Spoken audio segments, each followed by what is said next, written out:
Assalamualaikum warahmatullahi wabarakatuh. Waalaikumsalam warahmatullahi wabarakatuh. Mohon maaf ya Ustazah mengganggu waktunya sebentar. Jadi di sini kami calon guru penggerak di SDIT Al-Fitriyah Pekanbaru ingin meminta waktu dari sekolah untuk mengadakan kegiatan kami ini. Jadi kami ingin mengadakan kegiatan berbagi modul budaya positif yang sudah kami dapatkan dari program guru penggerak. Jadi di sini kami meminta waktu dari sekolah agar sekolah bisa membantu ya kelancaran kesuksesan acara kami tersebut. Ya Ustazah, terima kasih Ustaz dan Ustazah. Kami dari pihak sekolah sangat senang mendengar kabar bahwa Ustaz dan Ustazah sebagai calon guru penggerak mau berbagi pada sekolah ini dengan apa ilmu yang sudah didapatkan dari program guru penggerak. Jadi hari apa rencananya kegiatan ini Ustazah? Rencananya itu hari Jumat saya tanggal 31 Desember itu bertepatan dengan raker semester 2 ya. Jadi kami minta waktu karena itu raker disediakan waktu 1 jam atau 2 jam untuk mensosialisasikan kegiatan itu. Baik, saya lihat jadwal dulu ya. Baik, Ustazah. Pada saat raker ya. Ya. Dilihat dari jadwalnya ada bisa disisipkan untuk kegiatan berbagi ini. Jadi apa saja dari pihak sekolah yang perlu dipersiapkan untuk kelancaran acara ini Ustazah? Untuk persiapan, alhamdulillah untuk tempat, sound system, spanduk, kemudian snack untuk Ustazah itu alhamdulillah sudah kami bincangkan. Kemudian yang kami minta dari pihak sekolah adalah memobilisasi Ustazah agar dapat menghadiri acara tersebut. Jadi pas hari Jumat itu sekitar pukul 9 sampai jam 11. Baik, insya Allah Ustazah, kami dari pihak sekolah akan mengarahkan guru untuk hadir dan aktif pada acara tersebut. Alhamdulillah. Terima kasih Ustazah sudah mewakili sekolah untuk memberikan waktu pada kami semua dalam kegiatan berbagi ini. Semoga kegiatan ini memberikan manfaat yang banyak untuk sekolah kita, khususnya kepada guru-guru sehingga pembelajaran ya yang diinginkan tercapai dan karena sejak ini sekolah kita kan sudah menerapkan pendidikan berkarakter yang sesuai dengan prinsip Ki-Hajar Dewantara. Dengan kegiatan ini mudah-mudahan kita semakin percaya diri untuk mendidik menghasilkan generasi yang berakhlak mulia. Ada lagi yang bisa dibantu Ustazah? Sepertinya cukup dulu. Ya, terima kasih Ustazah Melia. Kami berterima kasih banyak sudah mau mendengarkan kami, sudah menyediakan waktu untuk kami, bahkan mau ini mengarahkan guru-guru untuk hadir dalam acara kegiatan berbagi kami. Ya, itu saja dulu dari kami. Kami mau undur diri dulu. Mohon maaf telah mengganggu waktunya. Assalamualaikum warahmatullahi wabarakatuh. Waalaikumsalam warahmatullahi wabarakatuh. Terima kasih Zah. Terima kasih Sama-sama Ustazah. Ustazah. Bangga. Ya.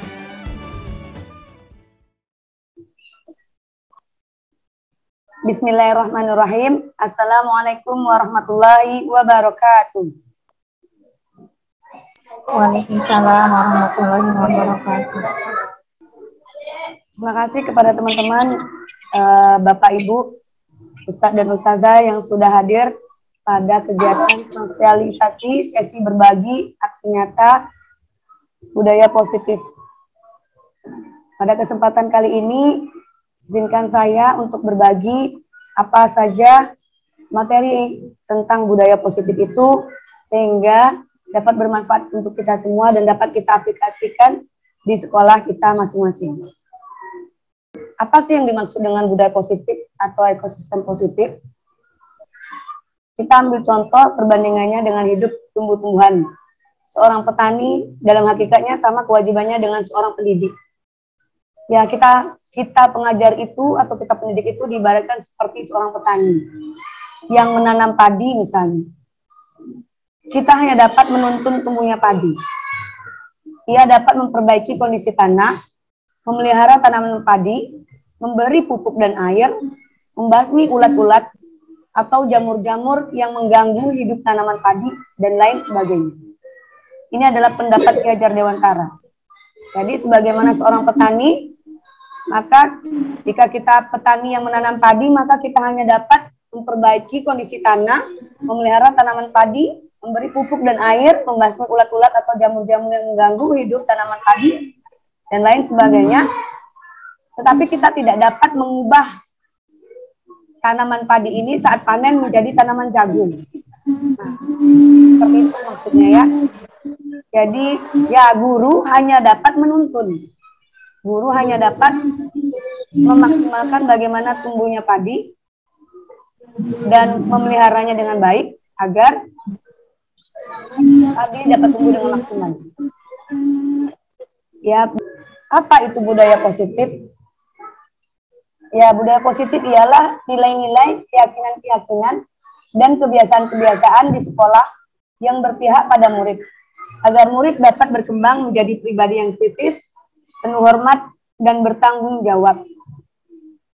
Jadi isi budaya positif itu adalah berupa nilai-nilai dan keyakinan-keyakinan yang biasanya sudah menjadi kebiasaan di sekolah, yang tentunya berpihak pada murid, agar murid dapat berkembang menjadi pribadi yang kritis, penuh hormat, dan bertanggung jawab.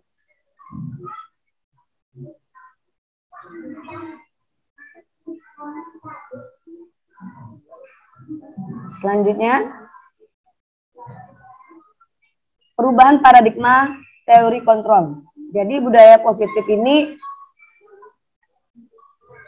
ingin mengubah paradigma teori kontrol yang selama ini berkembang di dunia pendidikan, atau disebut dengan ilusi kontrol, di mana ilusi guru mengontrol murid, ilusi bahwa kritik dan membuat orang merasa bersalah dapat menguatkan karakter.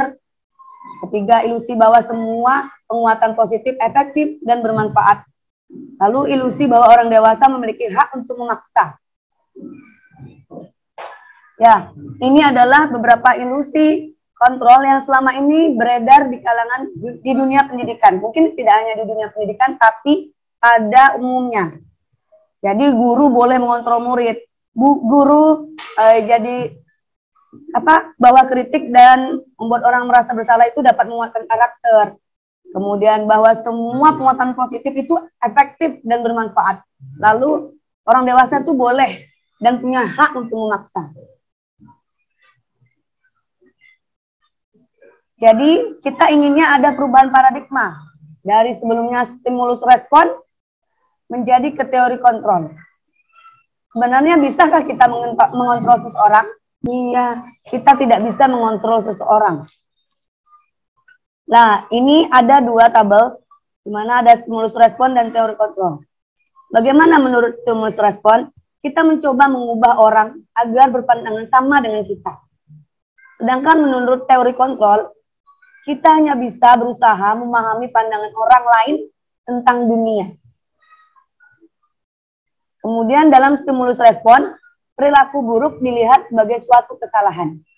Sedangkan dalam teori kontrol, semua perilaku memiliki tujuan. Dalam stimulus respon, orang lain bisa mengontrol saya. Sedangkan menurut teori kontrol, hanya Anda yang bisa mengontrol diri Anda.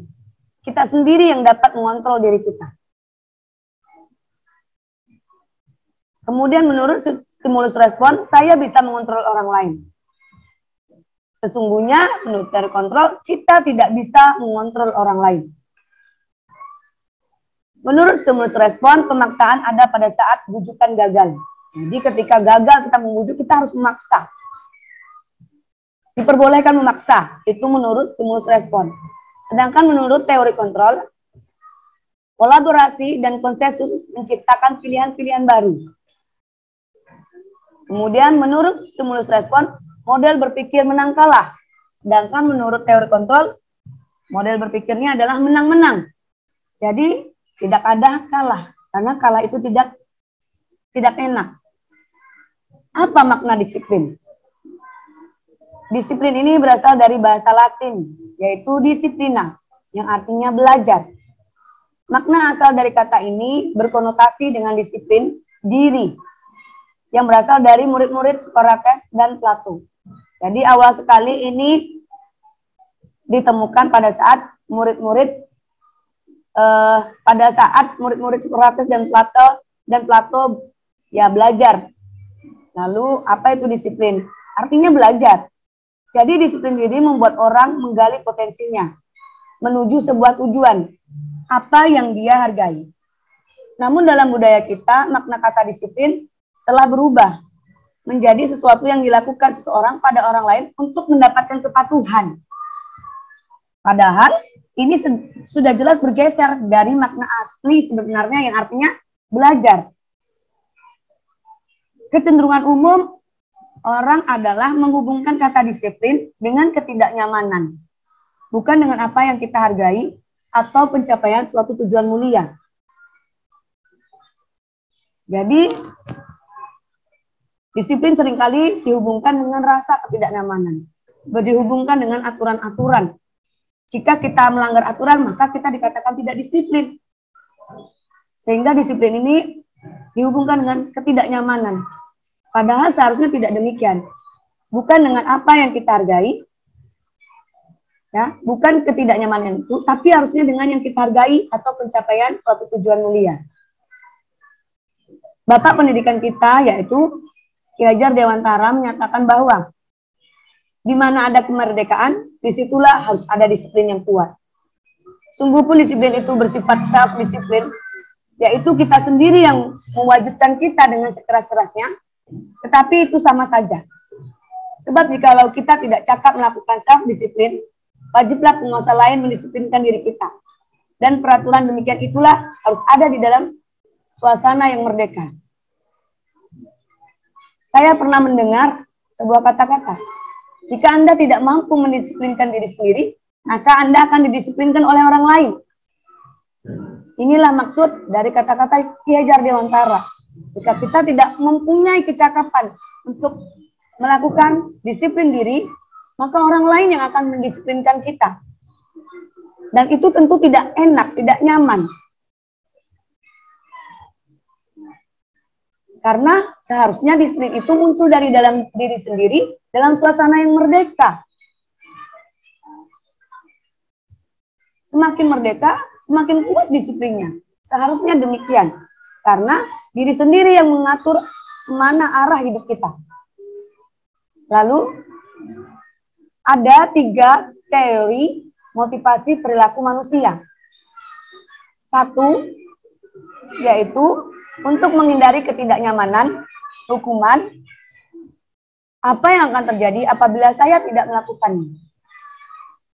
Ini disebut motivasi eksternal. Yang kedua, sedikit lebih tinggi dari sekedar menghindari ketidaknyamanan atau hukuman adalah untuk mendapatkan imbalan dari orang lain atau institusi. Biasanya pertanyaan yang muncul adalah, apa yang akan saya dapatkan jika saya melakukan ini? Ada nggak hadiahnya? Ada nggak rewardnya? Sudah lebih bagus dari yang pertama, tetapi motivasinya masih eksternal. Yang ketiga, untuk menghargai diri sendiri, yaitu menjadi insan sesuai harapan kita. Saya akan menjadi orang yang seperti apa bila saya melakukannya. Untuk motivasi ketiga ini, dia tidak terpengaruh dengan kata-kata orang. Karena motivasinya sudah muncul dari dalam dirinya sendiri. Atau disebut dengan motivasi intrinsik atau internal. Itulah tujuan disiplin positif yang sebenarnya. Jadi, tidak terpengaruh dengan sesuatu yang datang dari luar. Mau ada penghargaan guru berprestasi, mau tidak, dia tetap menjadi guru yang berdedikasi. Guru yang selalu datang tepat waktu, guru yang juga selalu mengajar anaknya sepenuh cinta. Kemudian, kita lanjutkan dengan keyakinan kelas. Mengapa harus ada keyakinan kelas? Karena nuansa disiplin positif tadi harus kita bangun dari ruang-ruang kelas kita.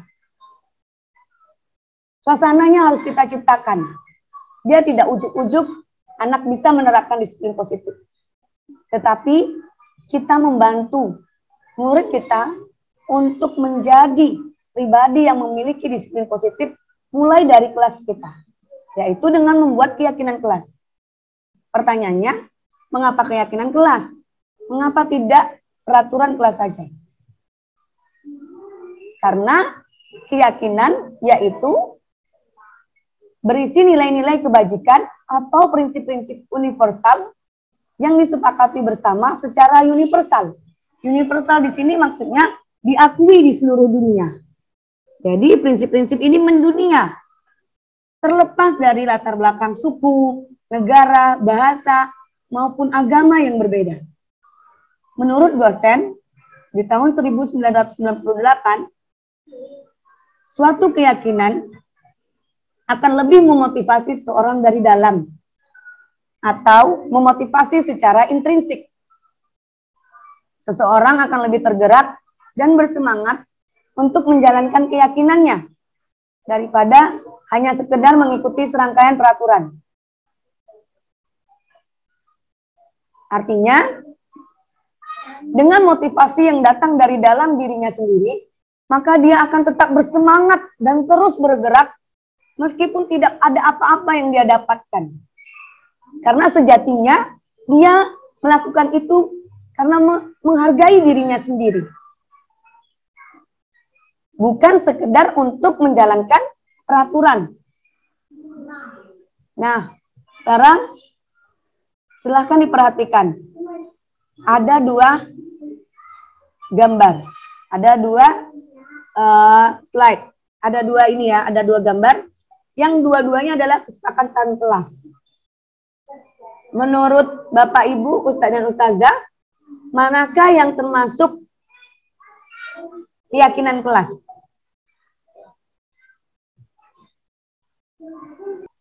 Mari kita pahami terlebih dahulu. Keyakinan kelas bersifat lebih abstrak daripada peraturan yang lebih rinci dan konkret. Keyakinan kelas berupa pernyataan-pernyataan universal yang berisi nilai-nilai kebajikan seperti saling menghormati, saling menyayangi, saling menghargai, kemudian bertanggung jawab. Lalu pernyataan keyakinan kelas senantiasa dibuat dalam bentuk positif. Ya, dibuat dalam bentuk positif. Tidak berupa larangan-larangan. Karena kalau ada larangan-larangan dalam kesepakatan kelas atau keyakinan kelas yang kita buat, itu bukanlah keyakinan kelas. Itu adalah aturan kelas. Selanjutnya, keyakinan kelas hendaknya tidak terlalu banyak. Sehingga mudah diingat dan dipahami oleh semua warga kelas. Ya, keyakinan kelas tidak terlalu banyak, tidak perlu banyak-banyak. Cukup 4 atau 5 atau 3. Agar apa? Agar mudah diingat dan dipahami oleh semua warga kelas. Karena jika warga kelasnya paham, maka dia akan mudah untuk menjalankannya. Selanjutnya, keyakinan kelas sebaiknya sesuatu yang dapat diterapkan di lingkungan tersebut. Semua warga hendaknya ikut berkontribusi dalam pembuatan keyakinan kelas lewat kegiatan curah pendapat atau berdiskusi. Kemudian, bersedia meninjau kembali keyakinan kelas dari waktu ke waktu. Jadi, keyakinan kelas bisa diubah sesuai dengan kebutuhan dan kesepakatan bersama siswa. Keyakinan kelas ini harus dibuat bersama-sama antara guru dan murid. Jika peraturan itu hanya datang dari satu arah, yaitu guru sebagai si pemberi peraturan, maka tidak dengan keyakinan kelas. Keyakinan kelas ini dibuat secara bersama-sama dengan hasil curah pendapat atau diskusi. Dan bersedia ditinjau kembali dari waktu ke waktu. Sebelum menentukan keyakinan kelas, sebaiknya kita membuat terlebih dahulu visi kelas kita. anak-anak punya mimpi seperti apa kelas yang akan dia inginkan. Dari mimpinya itu, dari visinya tentang kelas yang dia inginkan, maka lalu kita membuat keyakinan kelas. Bagaimana supaya visi tersebut tercapai, nak? Kelas harus bagaimana? Kita harus bagaimana? Nah, itulah yang disampaikan kepada anak-anak kita. Berisi bahasa yang universal dan melibatkan guru dan murid. Misalnya ini, kami guru dan murid menghargai waktu. Kemudian kami guru dan murid semangat belajar. Kami guru dan murid saling peduli. Kami guru dan murid saling menyayangi. Kami guru dan murid saling menghormati. Seperti itulah kurang lebih bahasa keyakinan kelas. Jadi tidak ada kalimat larangan dan kalimat perintah. Tetapi kalimat bahasa keyakinan yang berisi nilai-nilai kebajikan, nilai-nilai kebaikan yang universal. Bisa diterapkan untuk semua tanpa memandang latar belakang yang berbeda-beda tadi. Latar belakang suku, agama, kemudian latar belakang budaya, seperti itu. Apa bedanya dengan hukuman atau konsekuensi? Inilah perbedaan antara hukuman dan konsekuensi. Hukuman, sesuatu yang menyakitkan harus terjadi. Sedangkan konsekuensi, sesuatu harus terjadi. Tidak perlu untuk menyakiti. Misal, ketika anak kita memecahkan barang, sesuatu memang harus terjadi, yaitu tanggung jawab dia terhadap hal tersebut. Apa yang dia harus lakukan. Tetapi tidak perlu untuk menyakiti perasaannya yang sudah melakukan kesalahan.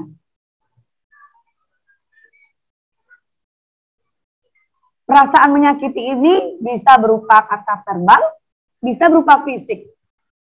Kekerasan fisik bisa berupa kekerasan verbal. Kekerasan fisik seperti menggunakan pemukulan, gitu ya. Kemudian kalau kekerasan verbal bisa menggunakan kata-kata yang menyakiti. Hukuman membuat anak sakit. Nah ini dia. Baik fisik maupun hati untuk jangka waktu yang lama. Sedangkan konsekuensi membuat anak merasa tidak nyaman dalam jangka waktu pendek. Anak merasa tidak nyaman tapi waktunya pendek. Sedangkan untuk hukuman itu lama. Dia menyimpan dalam memorinya, dalam dunia yang berkualitas itu dengan rasa sakit hatinya. Kemudian akan berakibat anak membenci kedisiplinan. Sedangkan pada konsekuensi, anak akan menghargai disiplin atau stimulus. Kemudian pada hukuman anak merasa mendapatkan pemaksaan. Sedangkan dengan konsekuensi anak merasa mendapatkan tanggapan, respon yang positif dari sang guru. Tidak dengan hukuman, dia merasa dipaksa untuk melakukan sesuatu yang tidak dia senangi, sesuatu yang tidak lahir dari dalam dirinya.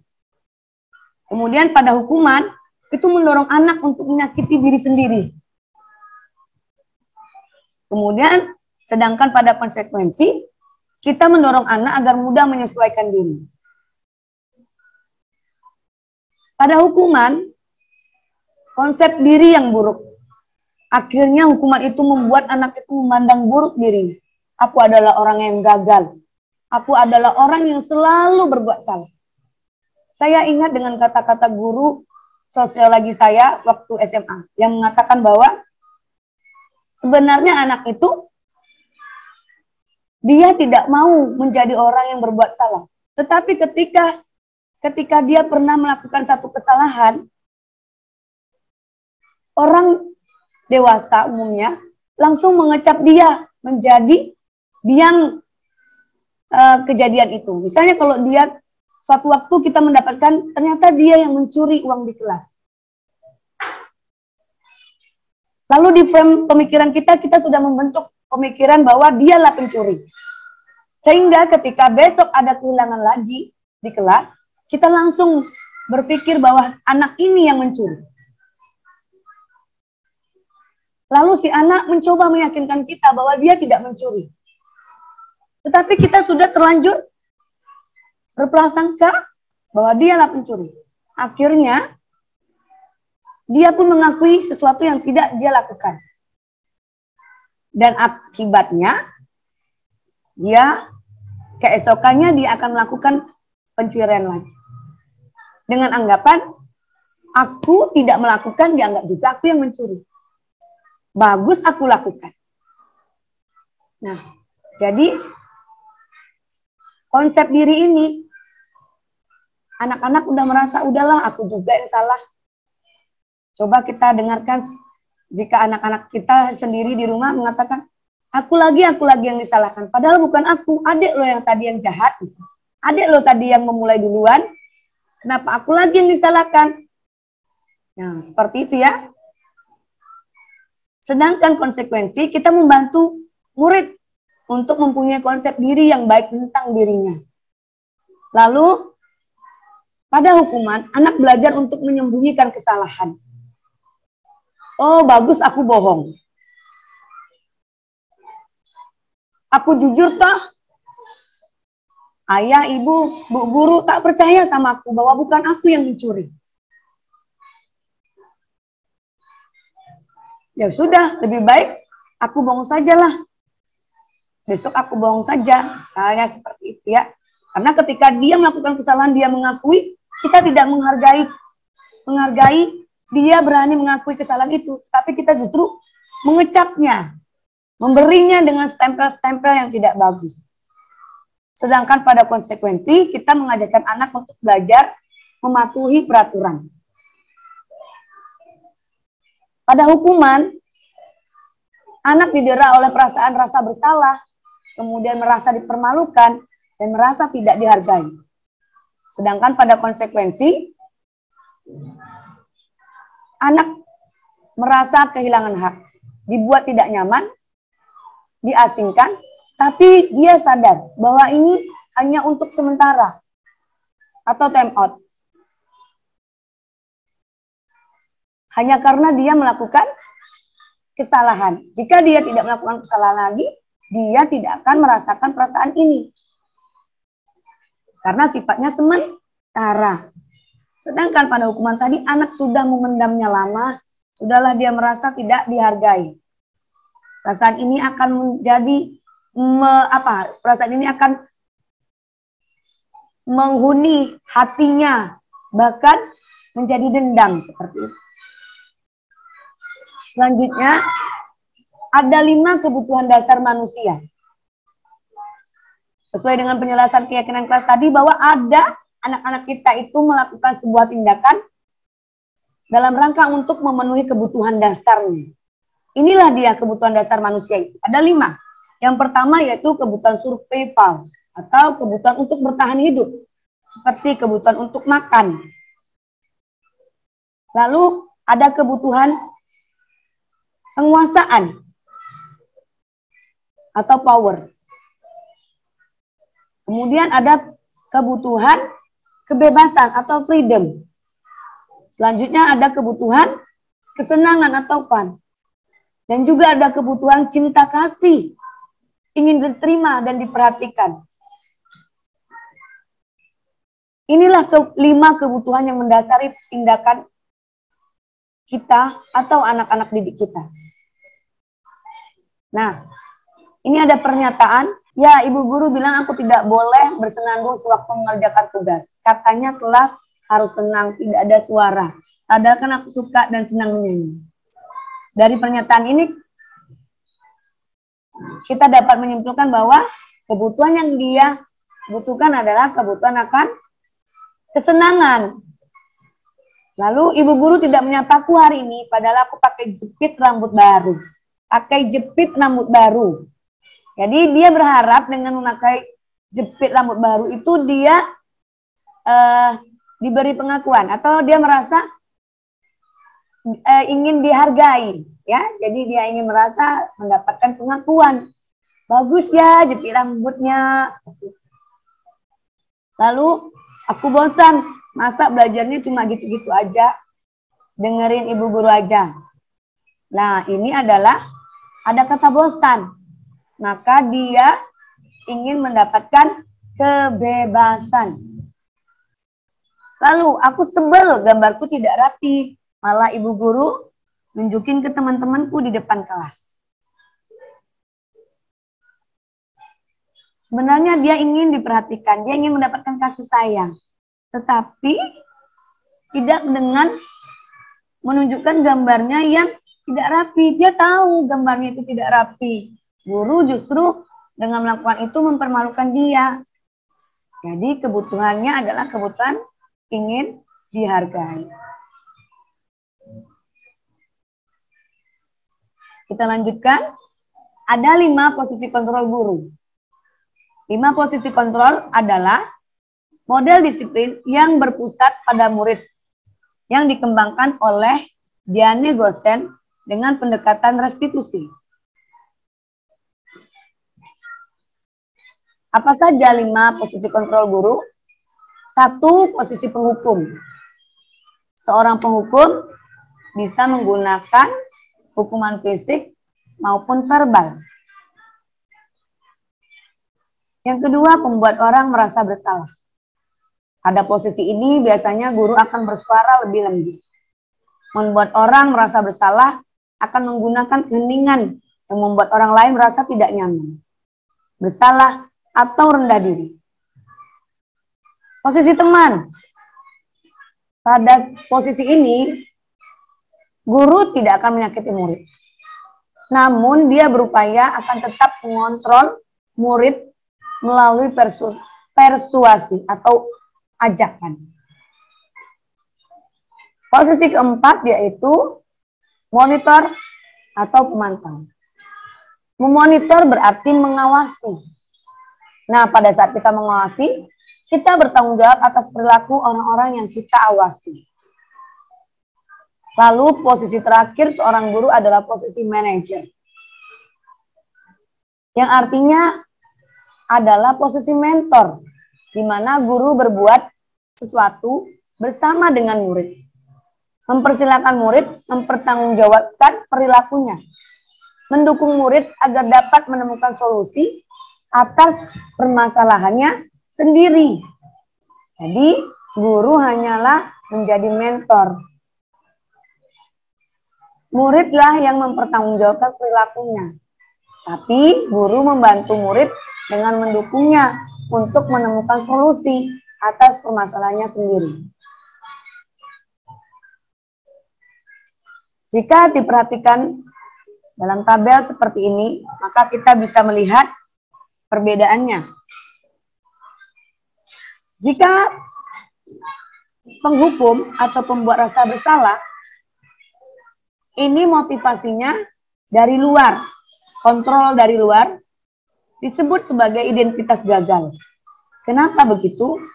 Karena dia melakukan sesuatu, murid akan melakukan sesuatu hanya untuk menghindari hukuman dari guru yang penghukum dan guru pembuat rasa bersalah. Hanya untuk menghindari ketidaknyamanan tersebut. Karena apa? Kata-kata sang guru dan perbuatan sang guru itu membuat murid merasa gagal. Bagaimana kata-katanya? Mari kita simak. Dan ini adalah contoh perbuatan dan kata-kata guru penghukum. Gurunya akan berbuat menghardik, menunjuk-nunjuk, menyakiti, dan menyindir sang murid. Sedangkan pada pembuat rasa bersalah, dia akan berceramah dan mengatakan, seharusnya tidak begitu, seharusnya begini, ibu kecewa. Sedangkan pada posisi identitas berhasil atau sukses, pada posisi kontrol teman dan pemantau, dikatakan ini identitas berhasil atau sukses. Mengapa? Karena dia sudah tidak untuk menghindari hukuman, tetapi sudah naik sedikit, yaitu untuk mengharapkan imbalan dan ketergantungan pada orang lain. Namun kontrolnya masih dari luar. Guru masih mempunyai peran untuk mengontrol. Dan murid bisa jadi melakukan itu untuk mengharapkan imbalan.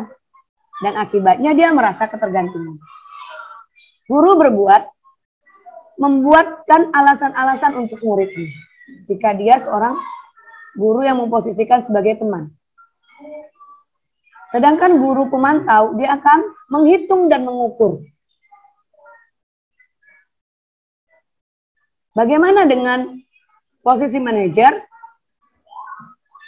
Posisi manajer, guru akan mengajukan pertanyaan-pertanyaan. Yang dengan pertanyaan itu, guru berusaha mengintervensi murid sehingga dia menemukan, menyadari kesalahannya sendiri, sehingga dia akhirnya menghargai dirinya sendiri. Dan inilah ciri kontrol diri itu, identitas berhasil atau sukses. Karena perasaan itu muncul dari dirinya sendiri, kesadaran itu muncul dari dirinya sendiri. Pada saat posisi penghukum, apa yang dikatakan guru? Kalau kamu tidak melakukannya, awas ya, rasakan. Sedangkan untuk membuat merasa bersalah, guru akan berkata, kamu seharusnya sudah tahu, ibu lelah sekali mengatakannya. Ibu stres. Sepertinya pembuat rasa bersalah lebih bagus ya. Tetapi efek pembuat rasa bersalah ini lebih dalam daripada sekedar penghukum. Karena pembuat rasa bersalah membuat anak menyembunyikan sehingga dia menyangkal dengan berbohong. Kemudian untuk posisi sebagai seorang teman, dia akan mengatakan, ayolah, lakukan demi ibu.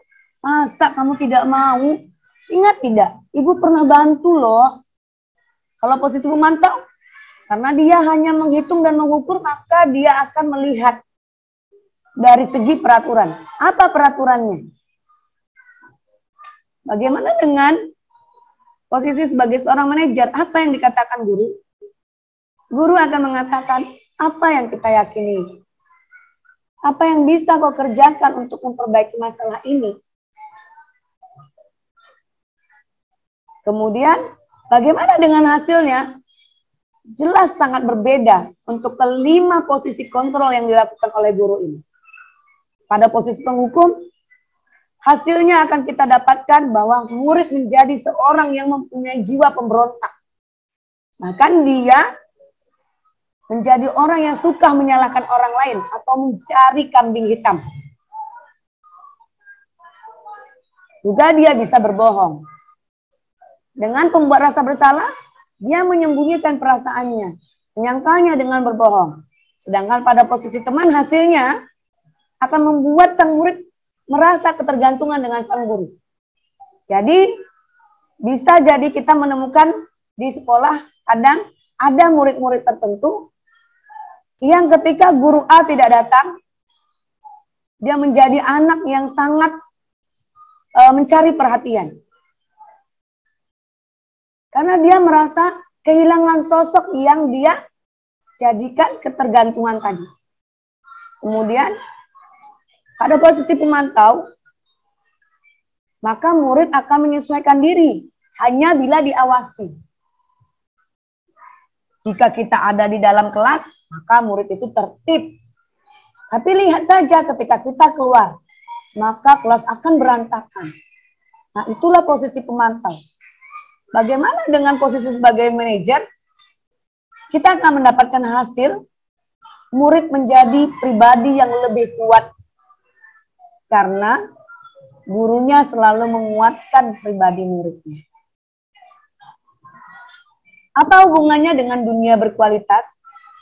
Dunia berkualitas adalah bahwa setiap kita mempunyai gambaran ideal tentang sesuatu. Nah, gambaran ideal itulah yang disebut dengan dunia berkualitas. Bagaimana dengan anak penghukum? Bagaimana dengan guru penghukum? Apa yang dipikirkan oleh muridnya? Murid itu meletakkan guru di luar dunia berkualitas. Jadi guru-guru penghukum tidak akan masuk dalam kriteria murid ini. Lalu bagaimana dengan pembuat rasa bersalah? Sang murid sudah meletakkan gurunya di dalam dunia berkualitasnya. Kemudian untuk posisi teman, murid meletakkan guru di sebagai orang yang sangat penting di dalam dunia berkualitas. Jadi sudah mulai dia meletakkan gurunya ini adalah orang yang penting. Bagaimana dengan posisi pemantau? Pada posisi pemantau, murid meletakkan guru berikut dengan peraturan atau hukum di dunia berkualitasnya. Jadi dia sudah punya gambaran ideal tentang peraturan dan hukum. Berkat siapa? Berkat gurunya. Lalu bagaimana dengan posisi manajer? Pada posisi manajer, murid meletakkan dirinya sebagai individu yang positif dalam dunia berkualitas. Inilah yang diharapkan. Murid bukan meletakkan orang lain, tetapi meletakkan dirinya sendiri sebagai individu yang positif. Ya, individu yang bisa untuk bermanfaat untuk orang lain. Kemudian, apa yang dikatakan murid pada guru penghukum? Murid akan mengatakan, biarkan saja. Nanti jangan-jangan marah lagi. Kemudian untuk guru pembuat rasa bersalah, dia akan mengatakan, maafkan saya. Dia buru-buru minta maaf. Tapi keesokannya dia melakukan lagi. Lalu, kalau posisi teman, dia akan mengatakan, saya pikir bapak atau ibu teman saya, ternyata bapak dan ibu juga begitu. Bagaimana dengan pemantau? Dia akan mengatakan, berapa banyak bintang yang saya peroleh hari ini? Berapa halaman yang harus saya tulis, Bu? Pak? Dan bagaimana dengan murid yang mendapatkan guru yang berposisi sebagai manajer? Dia akan mengatakan, bagaimana caranya saya bisa memperbaiki keadaan? Apa dampaknya pada murid? Pada posisi penghukum, murid akan kita dapati melakukan kesalahan lagi. Sedangkan pada pembuat rasa bersalah, dia akan menjadi pribadi yang rendah diri. Tidak percaya diri. Dia cenderung diam, menutup dirinya dari teman-temannya, bahkan dari kita guru. Bagaimana dengan posisi sebagai seorang teman? Dia juga lemah, tidak mandiri, dia tergantung kepada sang guru. Lalu pada posisi pemantau, dampak pada murid, dia menitik beratkan pada sanksi atau hadiah untuk dirinya. Lalu, dalam posisi manajer, dampak pada murid ialah mengevaluasi diri. Bagaimana cara memperbaiki diri? Nah, inilah yang terbaik. Sekarang, mari kita renungi. Di mana posisi kita sebelum belajar modul disiplin positif. Bagaimana perasaan kita saat itu? Ya, perasaan ustadz dan ustazah, bapak dan ibu, dan di mana sekarang setelah mempelajarinya? Bagaimana juga perasaannya sekarang setelah mempelajari? Silahkan dijawab sendiri, direnungkan sendiri. Sekarang kita lanjutkan. Apa itu restitusi? Restitusi adalah proses menciptakan kondisi bagi murid untuk memperbaiki kesalahan mereka. Sehingga mereka bisa kembali pada kelompok mereka dengan karakter yang lebih kuat. Ini pendapat Gosen 2004. Apa saja ciri-ciri restitusi? Ada 9 ciri restitusi.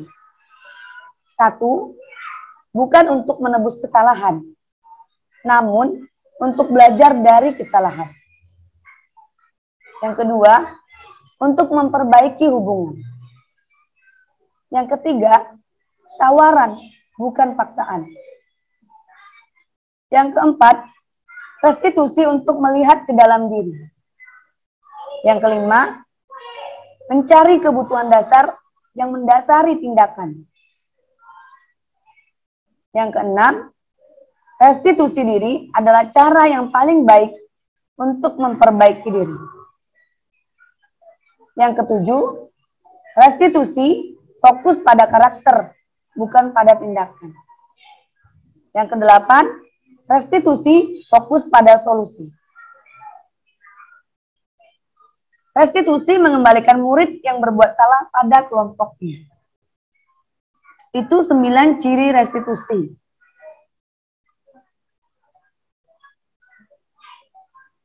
Jadi, restitusi ini dilakukan jika anak menyadari kesalahan yang telah dia perbuat.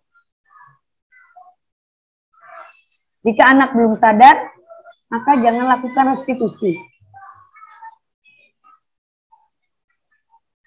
Karena restitusi bukan dilakukan untuk menebus kesalahan, namun untuk belajar dari kesalahan. Menebus kesalahan itu baik, tetapi cenderung kita biasanya setelah kita menebus kesalahan dengan mengucapkan kata maaf, atau biasanya mengganti barang yang kita anggap, mengganti barang yang sudah kita pecahkan misalnya ya, maka kita merasa tanggung jawab kita selesai.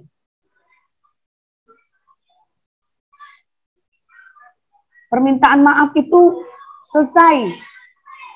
Padahal ada tanggung jawab lain yang harus kita selesaikan. Yaitu agar kita tidak mengulangi lagi kesalahan itu di kemudian hari. Lalu yang kedua, restitusi ini memperbaiki hubungan. Maksudnya bagaimana? Ketika anak-anak kita, ya anak-anak didik kita di kelas berkelahi, maka restitusi ini untuk memperbaiki hubungan. Apakah masih mau lanjut berteman lagi? Atau tidak? Nah, karena restitusi ini untuk memperbaiki hubungan, maka kita mengajak anak-anak kita untuk memperbaiki hubungan dengan melakukan restitusi. Kemudian restitusi adalah tawaran, bukan paksaan, sehingga jangan melakukan restitusi sebelum siswanya mau untuk direstitusi. Karena restitusi ini bertujuan untuk melihat ke dalam dirinya, atau kita kenal dengan sebutan muhasabah. Dan restitusi ini kita lakukan untuk mencari kebutuhan dasar yang mendasari tindakan. Misalnya ketika kita mendapati anak di kelas kita melakukan kesalahan, apa yang dia inginkan? Kebutuhan dasar apa yang dia ingin peroleh?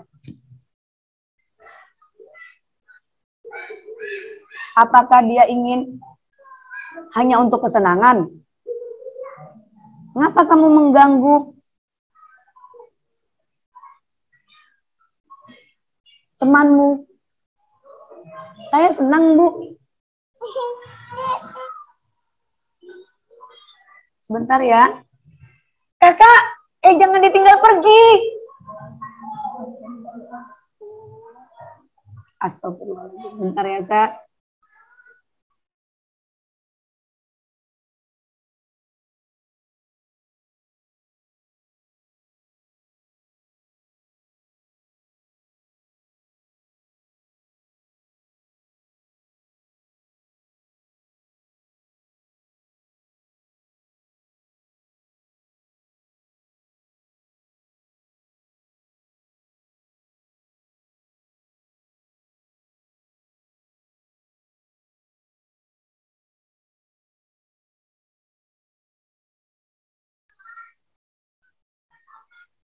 Ya, terima kasih Ustazah. Afwan, ada iklan tadi. Kemudian, restitusi diri adalah cara yang paling baik untuk memperbaiki diri. Karena ini adalah hasil merenungi diri sendiri. Guru hanya mengintervensi dengan beragam pertanyaan. Seperti apa pertanyaannya nanti saya akan jelaskan.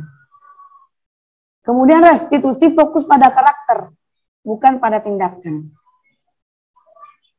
Jadi kita fokus pada pembentukan karakter agar siswa menjadi anak didik yang bertanggung jawab terhadap kesalahan yang telah dia lakukan. Kita tidak fokus pada tindakan salah dan benarnya.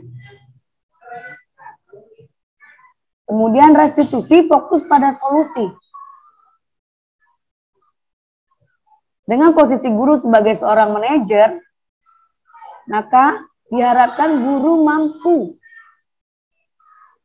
melakukan restitusi yang bertujuan untuk fokus pada penyelesaian, pencarian solusi untuk menyelesaikan masalah. Karena restitusi bertujuan untuk mengembalikan murid yang tadi sudah bersalah itu kepada kelompoknya dengan kondisi yang lebih kuat.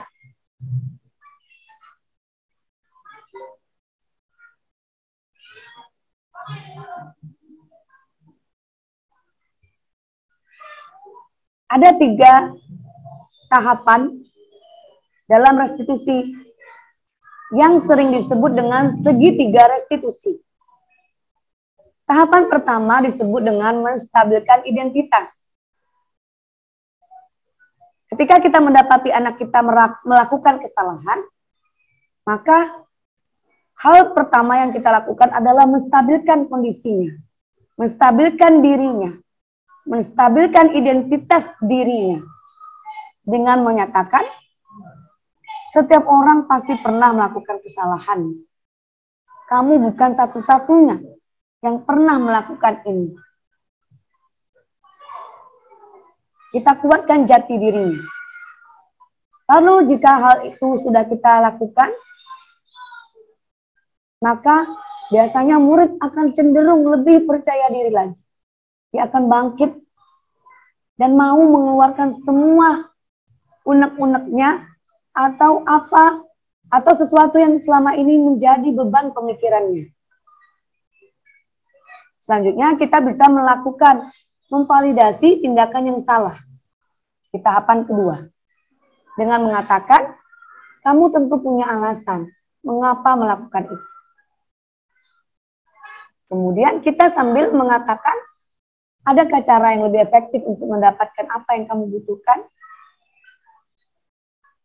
Setelah anak didik kita menyadari bahwa tindakannya salah dan dia memberikan alasannya,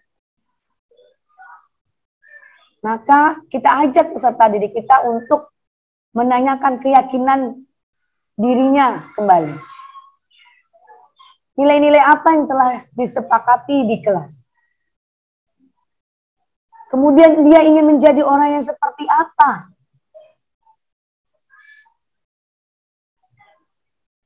Karena restitusi akan membuat murid yang merasa gagal karena berbuat salah menjadi positif terhadap dirinya.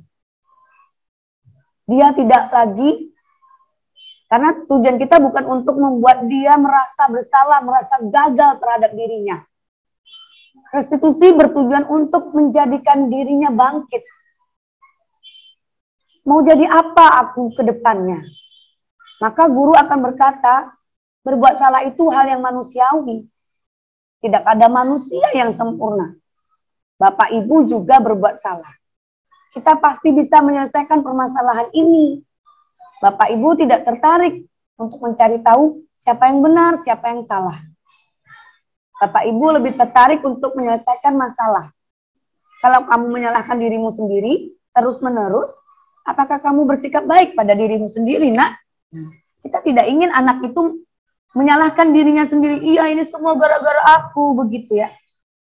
Inilah yang menyebabkan tingginya angka bunuh diri atau tingginya angka merasa gagal. Karena kita selalu membuat anak ini menyalahkan dirinya terus-menerus.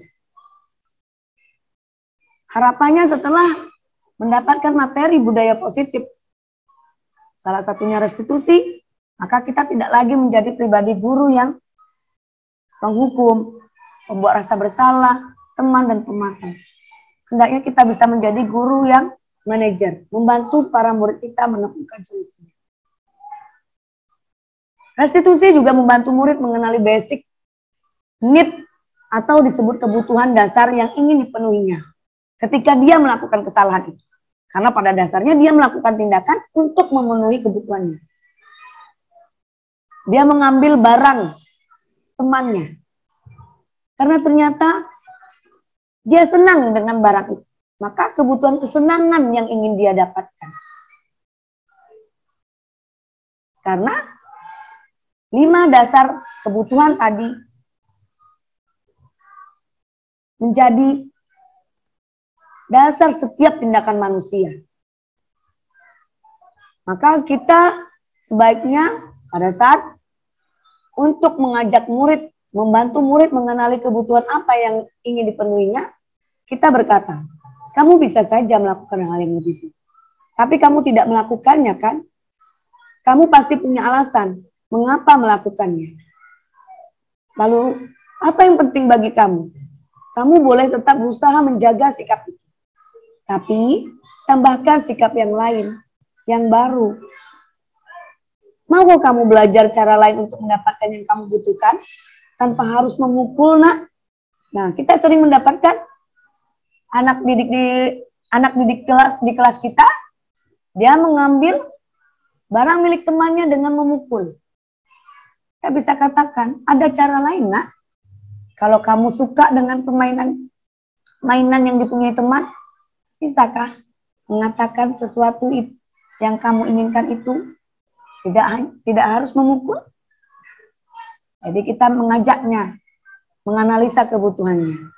Apakah kamu bisa melakukan dengan lebih baik besok lagi? Tidak terjadi ini lagi untuk memenuhi kebutuhanmu, nak? Lalu murid melihat kesalahannya dihubungkan dengan nilai-nilai kebajikan yang diyakini. Ini pada menanyakan keyakinan tadi. Pada saat menanyakan keyakinan, kita mengajak murid untuk melihat kesalahannya dihubungkan dengan nilai-nilai kebajikan yang diyakini. Mendasari manusia berinteraksi dengan orang lain. Guru akan berkata, apa nilai yang kita percaya di kelas atau sekolah kita? Nilai-nilai kebajikan atau keyakinan apa yang telah kita sepakati? Kelas yang ideal itu seperti apa sih? Kamu ingin jadi anak seperti apa? Apa yang kamu rasakan ketika kamu melakukan itu? Kamu menjadi orang yang seperti apa? Selanjutnya, kita dapat melakukan intervensi selama 30 detik pada saat melakukan restitusi. Intervensi ini membantu murid kembali ke tujuan semula dengan cukup singkat dan dengan cara non-kontraktif. Non-konfrontif, ya, non-konfrontatif. Jadi tidak terlalu berlawanan dengan dirinya. Apa saja pertanyaan-pertanyaan yang digunakan untuk intervensi selama 30 detik? Hanya 30 detik saja. 30 detik yang sangat berguna. Silahkan tanyakan berbagai pertanyaan ini sesuai dengan kebutuhan atau kesalahan yang dilakukan oleh Anda. Apa kamu ingin berbuat lebih baik? Apakah saat ini kamu sudah menjadi orang yang sedang kamu inginkan? Apakah kamu bisa mengubah kegiatan atau perilaku kamu saat ini menjadi sikap yang lebih membantu? Apakah wajar, nak, membuat kesalahan? Bisakah kita memperbaikinya? Apa yang kamu lakukan saat ini sudah sesuai? Kapan kamu siap untuk mulai? Sepakatannya apa? Sepertinya kamu punya masalah. Apa yang bisa Ustazah bantu? Apa yang bisa Ibu bantu? Untuk mengembalikan keyakinannya terhadap dirinya. Saat ini seharusnya kamu berbuat apa? Apa yang bisa saya bantu agar kamu bisa melakukannya? Apakah saya bisa bantu kamu agar kamu dapat segera memulainya? Apakah tugas kamu saat ini? Bagaimana kamu ingin diperlakukan pada kegiatan ini? Bisakah kamu melakukannya? Apa yang kamu inginkan? Apa keyakinan kita? Inilah bentuk intervensi yang bisa kita lakukan. Nah, Dari materi yang sudah saya sampaikan, adakah yang ingin dipertanyakan? Silakan Ustadz dan Ustazah kita diskusi. Bapak dan Ibu.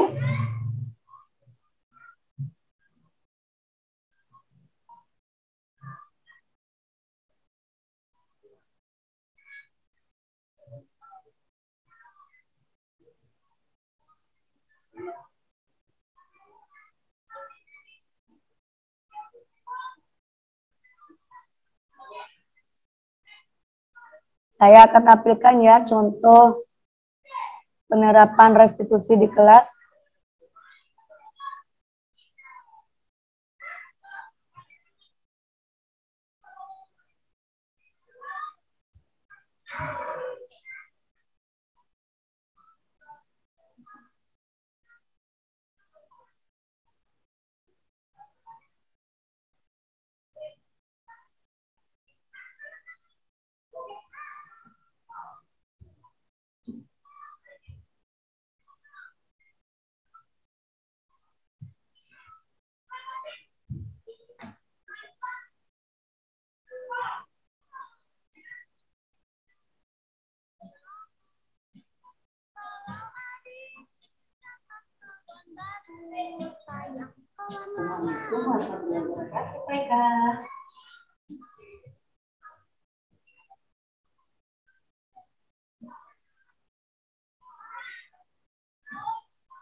Lihat, Zah? Belum, Zah.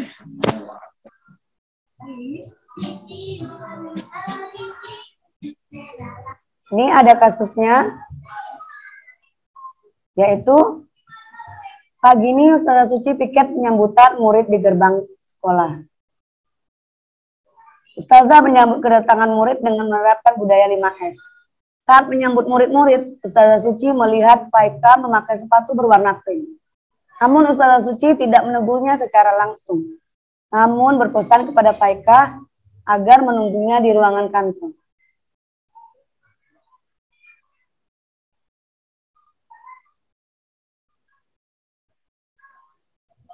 Nah, ini.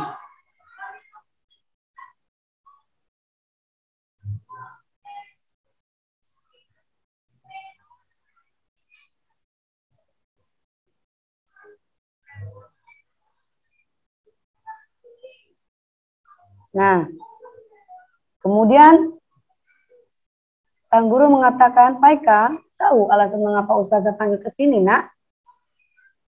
Murid mengatakan, tidak tahu, Zah.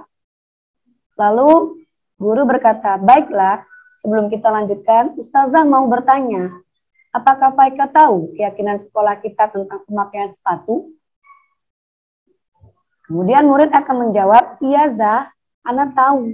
Siswa harus memakai sepatu berwarna hitam demi keseragaman dan kerapian, Zah.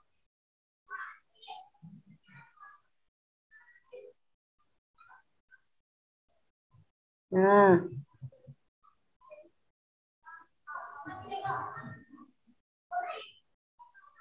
selanjutnya,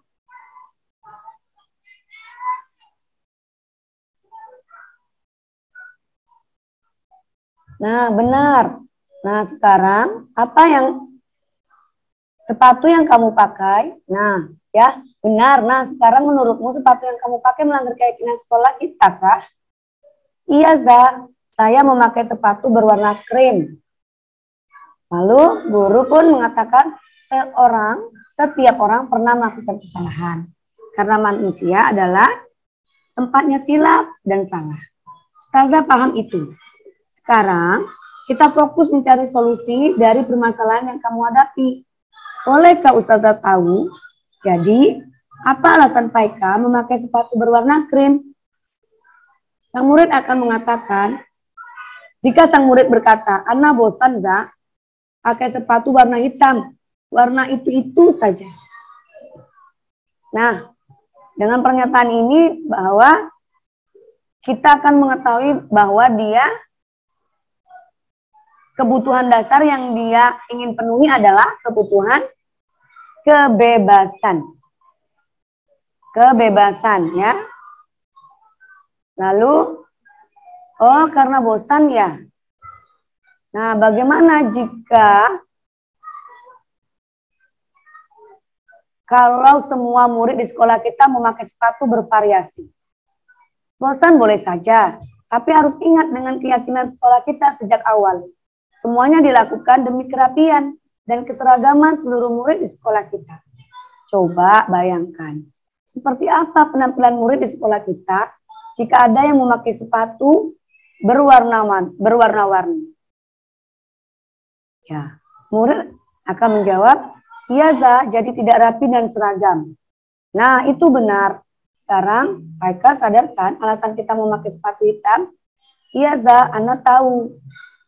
Nah,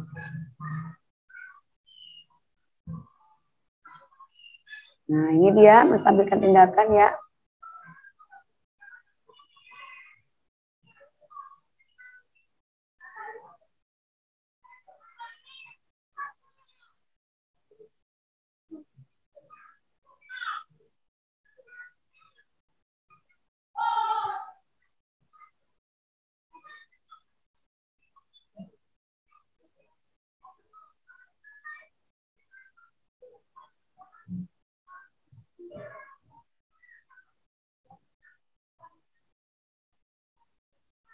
Ya. Lalu kita menanyakan keyakinannya. Pada tahapan ini, murid mempunyai motivasi internal dan menyadari kesalahan yang telah dilakukannya. Selanjutnya, murid siap untuk memperbaiki dirinya, untuk menjadi yang dia inginkan. Ustaz dan Ustazah, terima kasih atas partisipasinya pada kegiatan kali ini. Semoga Ustaz dan Ustazah dapat menerapkan di kelasnya masing-masing, dimulai dari membuat keyakinan kelas. Kita harus menciptakan kelas yang nyaman, kelas yang bisa untuk menumbuhkan nuansa budaya positif tersebut. Jadi kitalah yang menciptakan ruangan kelas yang nyaman itu. Berangkat dari keyakinan kelas. Maka silahkan Ustadz dan Ustazah untuk melakukan dan memulainya dari ruangan kelasnya sendiri. Jika ada hal yang ingin ditanyakan, bisa hubungin Ana, bisa hubungin saya, agar budaya positif ini dapat teraplikasi di sekolah kita. Demikian saja. Terima kasih atas kehadirannya. Assalamualaikum warahmatullahi wabarakatuh.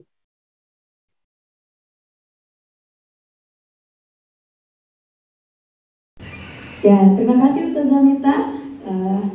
Baik, teman-teman, sebelum saya lanjutkan, perlu rasanya kayaknya merefresh kembali semangat kita semua. Yuk. Ya, kita stretching dulu ya, biar tetap semangat. Oke? Ya.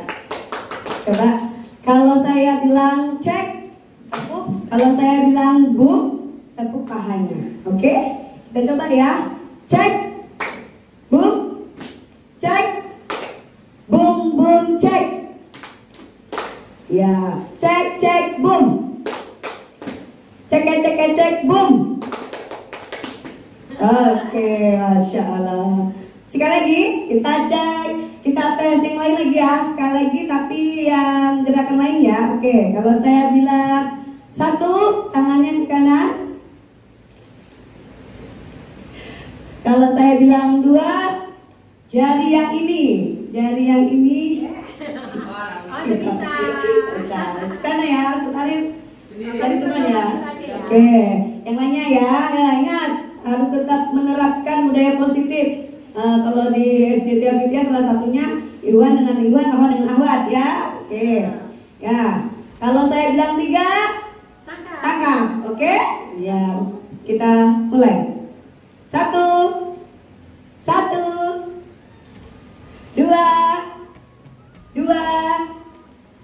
3. Oke, alhamdulillah ya. Ustazah pasti pernah ya mendapati anak melakukan kesalahan. Nah, bagaimana fokus kita ketika anak melakukan kesalahan? Inilah restitusi itu. Misalnya ketika anak datang terlambat, kamu lagi datang terlambat. Setiap hari kamu terus. Nah, kalau anak mengatakan seperti itu berarti itu posisi kontrolnya adalah penghukum, karena kata-kata anak menghakimi, gitu ya.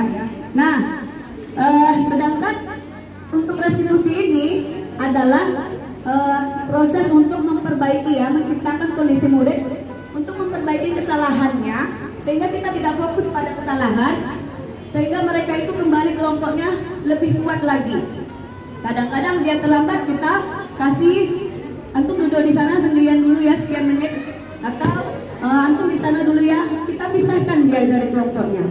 Ternyata itu bukan tahap yang bagus, tapi justru membuat anak itu semakin merasa bersalah. Nah, tujuan restitusi ini adalah untuk membuat anak bangkit dari kesalahannya. Apakah mungkin anak bangkit dari kesalahan menjadi anak yang sukses, anak yang berhasil, padahal dia telah melakukan kesalahan? Mungkin nggak Ustazah? Mungkin, iya mungkin. Sama seperti ketika Adam melakukan kesalahan. Apakah Allah menutup semua pintu maaf? Tidak, tapi ketika Adam mengakui kesalahannya, maka Allah berikan maaf. Kemudian bahkan Allah berikan tempat lagi. Ciri-ciri restitusi adalah satu, bukan untuk menebus kesalahan, namun untuk belajar dari kesalahan. Nah, kita ketika orang melakukan kesalahan, ada dua yang biasanya kita lakukan. Ada yang bilang, oh tidak apa-apa, nggak apa-apa gitu ya. Atau kalau anak kita ini ada kepada anak kita juga gitu. Kalau anak kita terlambat, kita bilang, oh kenapa anak terlambat? Langsung ini anak itu menyebutkan karena bannya bocor atau karena terlambat bangun. Kita langsung bilang, oh kayak gitu nggak apa-apa, silahkan masuk nak. Nah seperti itu gitu ya. Atau ada lagi yang kayak ucapan saya yang pertama tadi, kamu lagi. Kita langsung membuat dia merasa bersalah. Jadi tujuan kita itu sering membuat dia merasa tidak nyaman gitu. Kemudian membuat dia merasa bersalah. Nah, itu sehingga dia akhirnya buru-buru minta maaf. Buru-buru minta maaf tanpa dia melakukan introspeksi diri. Atau restitusi ini adalah untuk belajar dari kesalahan. Jadi tidak menghindari ketidaknyamanan atau membuat rasa bersalah dan harus minta maaf. Tidak itu gitu. Tapi adalah untuk memunculkan motivasi intrinsik dari dalam dirinya. Itu yang ingin kita tumbuhkan melalui restitusi ini. Jadi bukan untuk menebus kesalahan. Menebus kesalahan itu baik, tetapi lebih baik lagi jika dia menyadari kesalahannya sehingga dia bisa belajar. Karena kalau dia hanya menebus kesalahan, dia hanya mengucapkan minta maaf, dia merasa dengan kata maaf itu selesai. Padahal ada tanggung jawab lain yang harus dia tunaikan. Misalnya kalau dia memecahkan barang, ya kan? Kalau dia memecahkan barang, apakah dengan kata maaf barang itu kembali? Tidak. Saya ganti baru.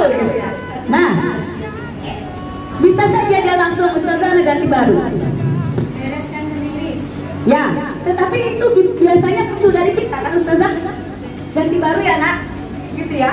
Nah, dari restitusi itu yang kita inginkan itu adalah kesadaran dari dia sendiri. Jadi dari penjelasan teman-teman tadi, anak ini conclusionnya, terakhirnya, gitu, actionnya. Kita sebagai guru, ketika mendapati anak melakukan kesalahan, anak tadi itu seperti itu, dia pecah gelasnya, kita tidak langsung mengejar sama itu, ayo ganti baru nak, tidak. Tapi kita panggil anak itu dulu. Makanya dia tidak fokus tidak untuk menebus kesalahan, tapi dia belajar dari kesalahan. Kita berharap setelah dia melakukan kesalahan, dia dapat mengetahui sendiri kesalahannya, tapi dia juga menemukan sendiri solusinya. Yang kedua, ciri-ciri restitusi adalah memperbaiki hubungan. Nah, setelah dia minta maaf, Setelah dia menyadari kesalahan, dia minta maaf, dia sadar hubungan apa yang akan yang harus dilanjutkan gitu ya, hubungan baik apa yang harus dipertahankan gitu ya. Bukan hanya sekedar minta maaf selesai, tetapi ada hubungan yang harus diperbaiki. Selanjutnya yang ketiga, restitusi ini adalah tawaran, bukan paksaan. Jadi jangan sekali-kali melakukan restitusi jika siswa tidak tahu kesalahannya, jika siswa tidak menyadari kesalahannya. Maka kita sebagai guru beri waktu atau kita tanyakan kepada dia kapan bisa melakukan restitusi. Kita sembari kita mengajak dia untuk mengingat-ingat apa yang telah dia lakukan. Selanjutnya yang keempat, restitusi itu untuk melihat ke dalam diri. Itu tadi ya, hasil merenungi. Ya, hasil merenungi apa yang sudah saya lakukan hari ini, apa yang sudah saya ucapkan kepada orang lain, apa yang harus saya ucapkan setelah ini, apa perbaikan yang harus saya lakukan. Nah, selanjutnya yang keempat, yang kelima, mencari kebutuhan dasar yang mendasari tindakan. Atas dasar apa dia melakukan itu? Karena seperti yang disampaikan teman saya tadi, yaitu Saudara Mita, bahwa ada 5 kebutuhan dasar yang harus dipenuhi. Nah, biasanya dalam rangka memenuhi kebutuhan dasar itu ada hal-hal yang dia lakukan, ya, termasuk peserta didik kita. Selanjutnya yang keenam, restitusi diri adalah cara yang paling baik untuk memperbaiki diri. Ya, restitusi adalah cara yang paling baik memperbaiki diri. Karena itu adalah hasil perenungan diri sendiri, menyadari gitu ya. Kalau dalam bahasa kita mungkin muhasabah gitu ya. Muhasabah, setelah kita mulai menyadari kesalahan apa yang kita lakukan, apa yang harus kita perbuat lagi.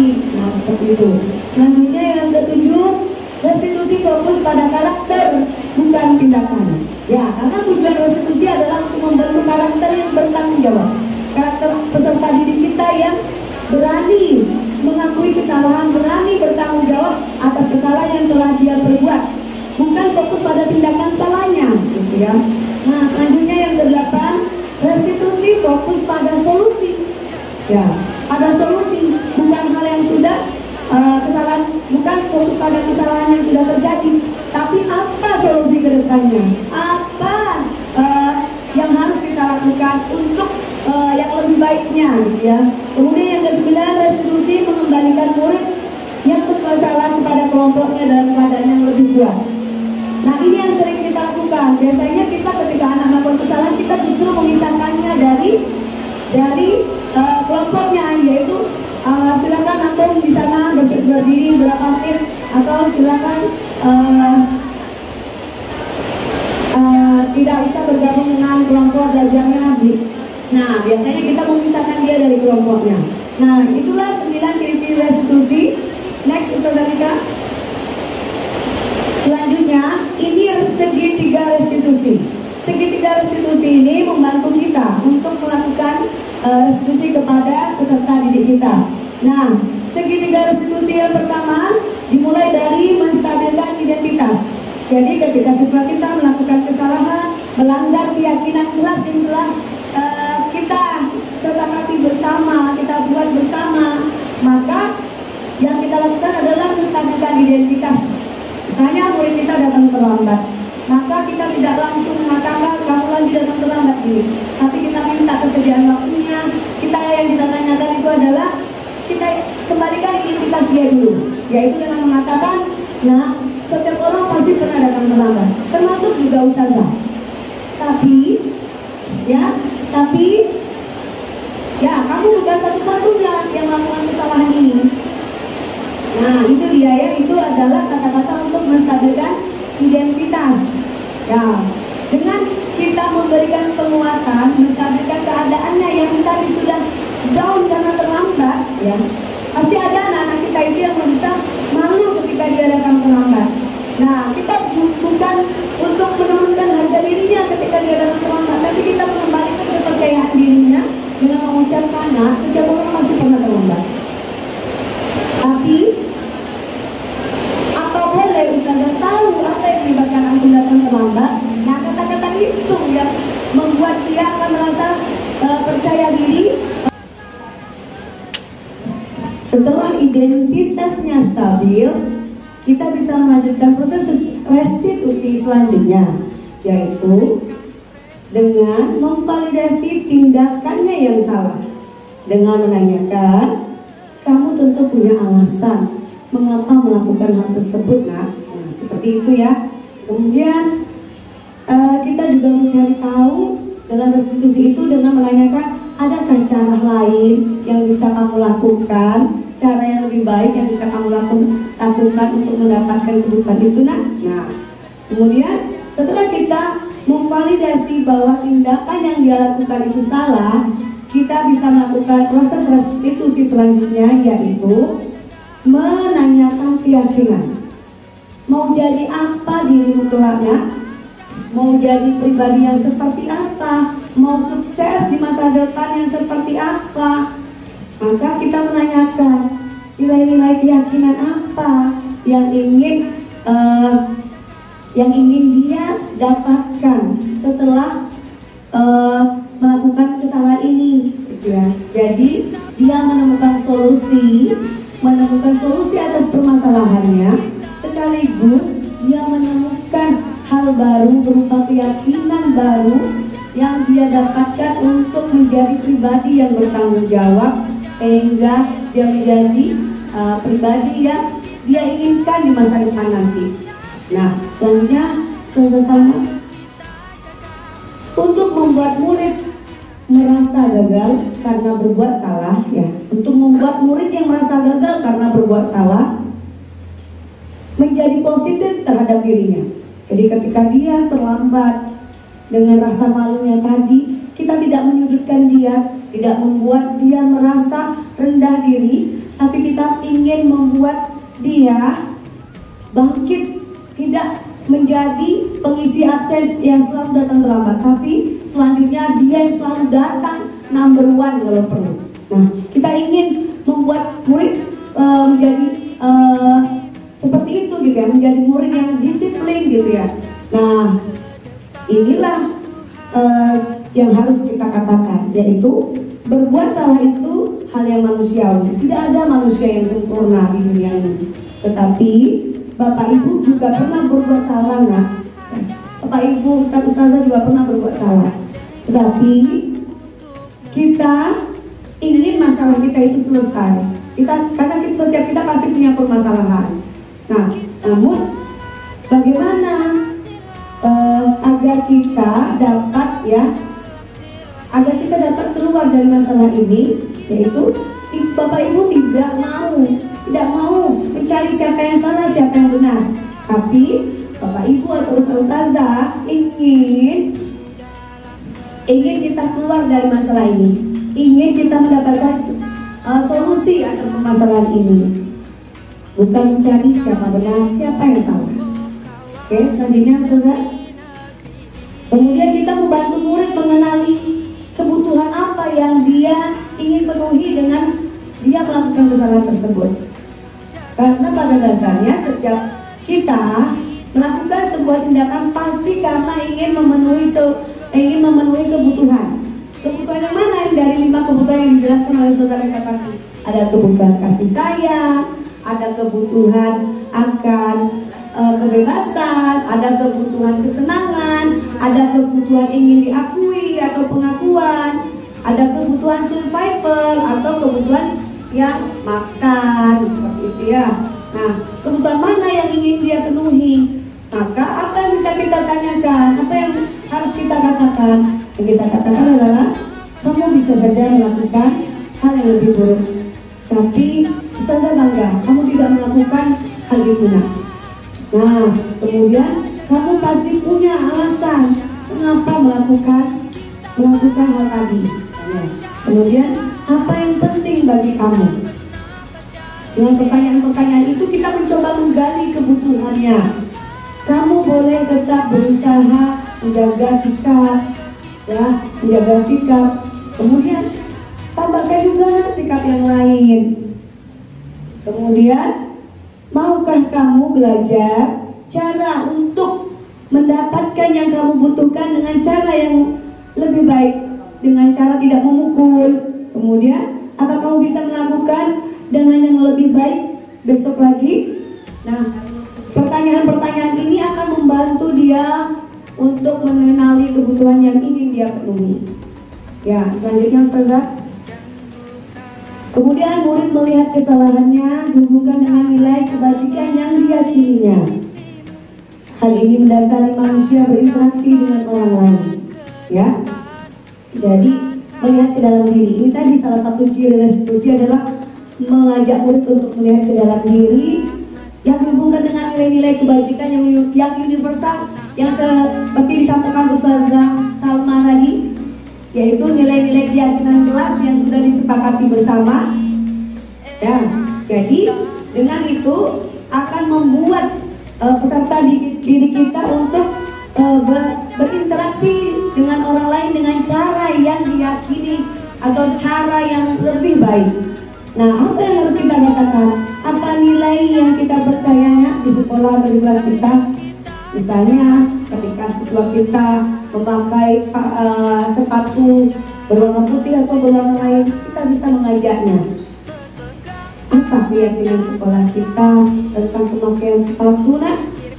Kemudian kita ajak lagi, bagaimana jika semua siswa di sekolah ini menggunakan sepatu yang ada yang warna merah, ada yang warna hijau, ada yang warna kuning, ada yang warna oranye. Bagaimana menurutmu, nak? Nah, kita mengajak dia untuk kembali bahwa kita itu tidak hidup sendiri, gitu. Merenungi bahwa kita itu tidak hidup sendiri, tapi hidup bersama.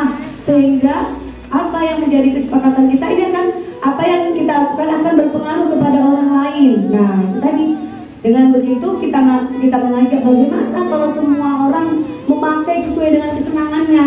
Ada kata dia, saya jawaban dia, kenapa kamu pakai sepatu berwarna putih? Anak senang, anak suka, misalnya seperti itu. Nah, bagaimana kalau semua orang melakukan sesuai dengan kesenangannya? Kesenangan boleh kita lakukan, tapi tidak melanggar keyakinan yang sudah menjadi keyakinan sekolah, gitu. Yang menjadi keyakinan sekolah yang bersifat kebajikan universal. Nah, salah satunya itu tadi sepatu. Kita ajak dia berdiskusi. Akhirnya dia mengatakan, oh iya ya Za, kalau semua kita memakai sesuai yang kita sukai, maka tidak ada lagi kerapian ya Za. Nah, itu yang kita inginkan. Kesadaran itu muncul dari dalam dirinya. Maka kemudian nilai kebajikan keyakinan apa yang telah kita sepakati? Kelas yang ideal itu seperti apa? Nah, jadi pertanyaan-pertanyaan dalam restitusi ini akan membuat dia menyadari kesalahannya yang dihubungkan dengan nilai-nilai keyakinan yang berhubungan dengan nilai kebajikan ketika berinteraksi dengan orang lain. Jadi ternyata sepatu hitam juga mengajarkan kita kesederhanaan selain juga kerapian. Selanjutnya Ustazah. Nah, dalam melakukan restitusi kita mengajak siswa. Mengajak itu dengan melakukan intervensi. Gak lama-lama, cukup 30 detik. Ya. Kalau selama ini intervensi ini hanya dilakukan oleh guru BK ketika ingin mendapatkan informasi dari para siswa yang melakukan kesalahan, tidak dengan hari ini kita juga bisa melakukannya. Ya, Ustazah Elina? Iya. Ini mungkin sudah biasa untuk Ustazah Elina Suryani sebagai guru BK, ya. Nah, ini sengaja saya tampilkan agar kita tidak kesulitan. Intervensi apa yang bisa kita lakukan dengan pertanyaan-pertanyaan ini? 1. Apakah kamu ingin berbuat lebih baik, nak? Nah. Kemudian, apakah saat ini kamu sudah menjadi orang yang sedang kamu inginkan? Karena sedang kita seperti yang disampaikan Ustazah Mita tadi, bahwa kita punya dunia berkualitas yang kita inginkan. Pasti semua kita punya mimpi menjadi orang yang hebat, menjadi orang yang lebih baik, menjadi orang baik. Tidak pernah termimpi oleh kita menjadi orang jahat. Begitu pula anak-anak kita. Nah, maka kita menanyakan ini, apa saat ini kamu sudah menjadi orang yang sudah kamu inginkan? Karena kita punya cita-cita. Sejak kecil bahkan kita punya cita-cita menjadi orang seperti ini, seperti ini, seperti ini, gitu ya. Kemudian, apakah kamu bisa mengubah kegiatan atau perilaku kamu saat ini menjadi sikap yang lebih sifat yang lebih membantu gitu ya. Jadi apakah sikap itu apakah kamu bisa mengubah kegiatan yang selama ini sudah dia lakukan itu menjadi sifat yang lain yang lebih membantu. Tadi dicontohkan sama Ustazah Mita, Doni yang mengambil makanan temannya, apakah dia bisa mengubahnya? Nah, ini pertanyaannya. Kemudian, apakah wajar membuat kesalahan? Bisakah kita memperbaikinya? Nah, ini membuat kita mengintervensi dengan intervensi itu membuat dia menyadari kesalahan itu dan membuat dia harus menemukan dirinya sendiri, menemukan solusi atas permasalahannya sendiri, sehingga dia tidak merasa keputusan atau solusi itu datang dari guru, tetapi datang dari dia. Kita hanya melakukan intervensi. Selanjutnya, kapan kamu siap untuk memulai? Kemudian, sepertinya kamu punya masalah. Saya bisa bantu apa? Nah, di sini guru hadir. Ya, guru hadir. Untuk apa? Menguatkan dia. Apa yang bisa Ustazah bantu? Kalau ternyata dia terlambat misalnya karena orang tuanya, apa yang bisa Ustazah bantu?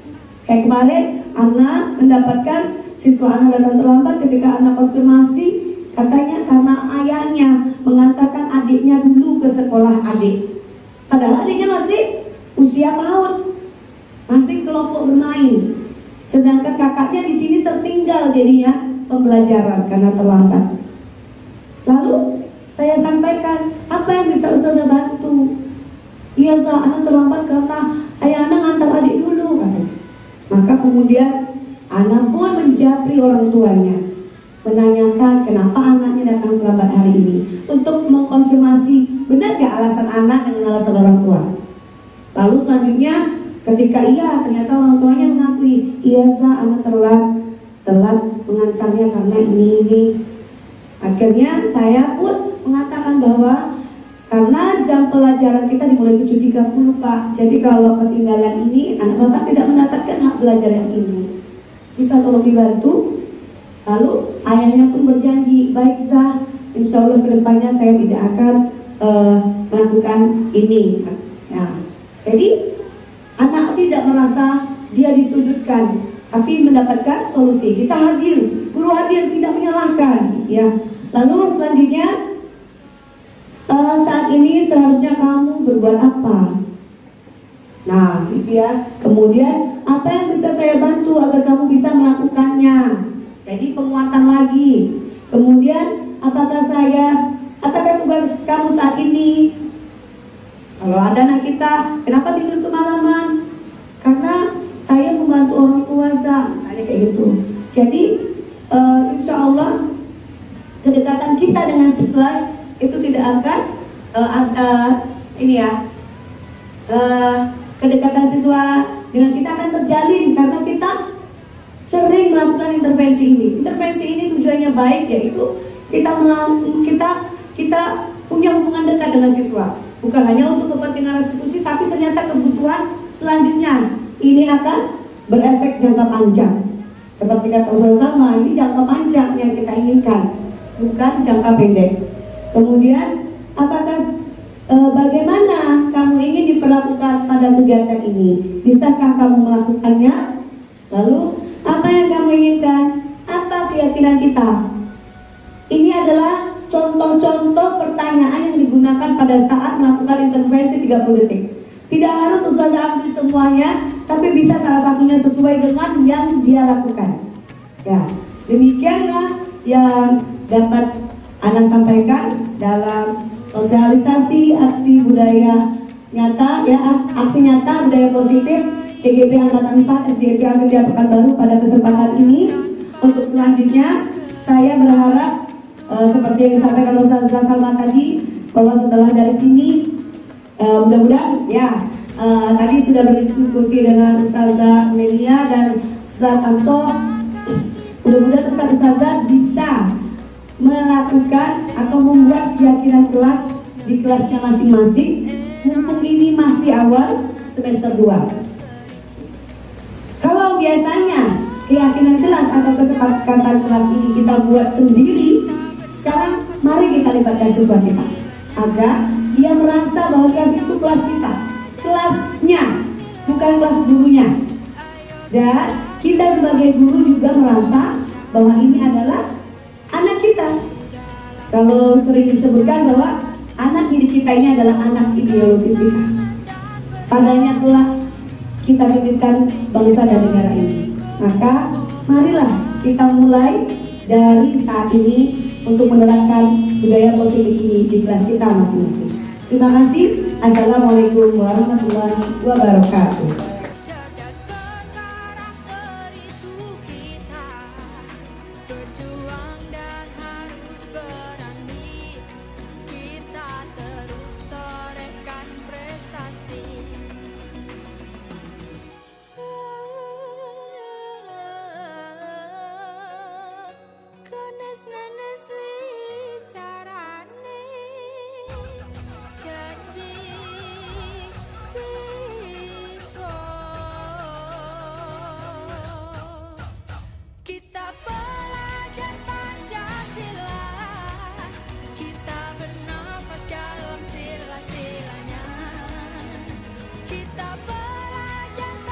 Warahmatullahi wabarakatuh.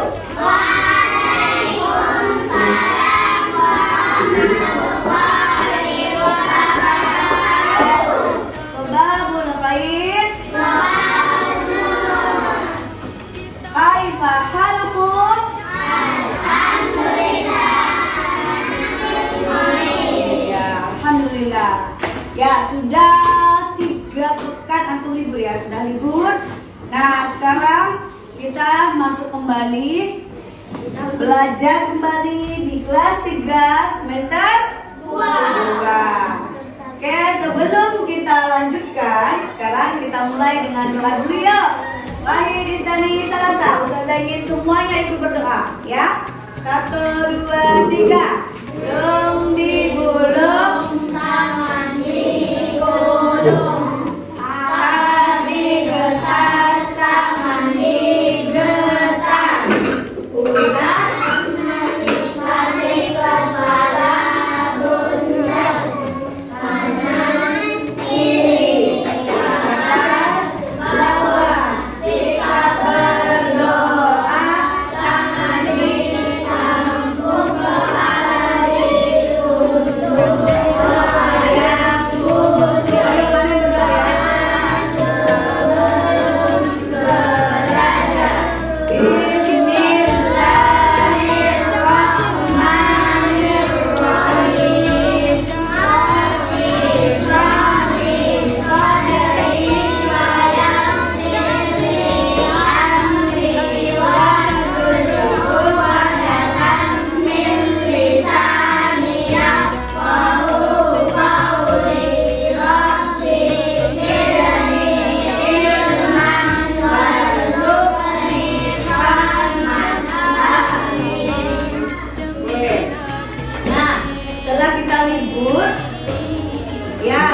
kalian berdoa.